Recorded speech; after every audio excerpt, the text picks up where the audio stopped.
करोड़ों साल पहले जब धरती का रूप रंग बिल्कुल अलग था, आकाश में अजीब सी गड़गड़ाहट होती थी और जंगलों में बड़े बड़े साए दिखाई देते थे। ये वो समय था जब धरती पर एक रहस्यमयी प्रजाति का जन्म हुआ, डायनासोर।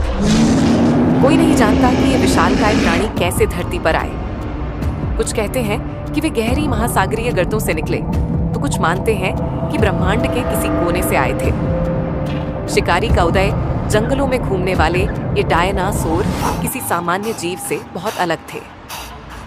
इनमें से कुछ तो शाकाहारी थे, लेकिन कुछ मांसाहारी डायनासोर जैसे टायरानोसोरस रेक्स शिकारी का असली रूप थे। ये बड़े बड़े दांतों वाले रक्त प्यासे शिकारी अपने क्षेत्र में अजेय माने जाते थे।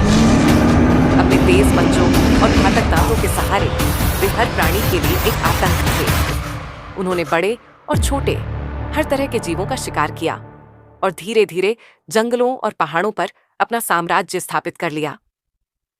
मानव के आगमन की अफवाहें लोगों में कहानियां फैलने लगी कि ये डायनासोर इतने ताकतवर थे कि वे इंसानों को भी मार सकते थे। लेकिन असल में इंसानों का जन्म डायनासोरों के विलुप्त होने के करोड़ों साल बाद हुआ था। परंतु जंगलों में कुछ ऐसे निशान मिले हैं जो किसी इंसानी कंकाल जैसे लगते हैं।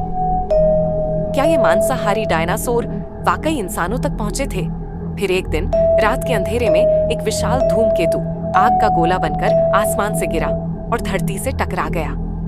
टकराने के साथ ही सब कुछ बदल गया। ज्वालामुखी फट पड़े, आकाश में धुएं का अंबार छा गया। सूर्य की किरणें धरती तक नहीं पहुंच पाईं। पूरी धरती पर ठंड का साया फैल गया। कुछ ही दिनों में जंगल उजड़ गए, नदियां सूख गईं और अधिकांश डायनासोर भोजन और ठंड से मर गए। लेकिन क्या वाकई डायनासोर पूरी तरह से खत्म हो गए थे?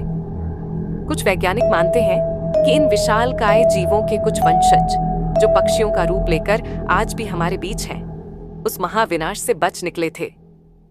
रहस्य का अंत पर अधूरा सत्य, डायनासोरों की कहानी यहीं खत्म नहीं होती।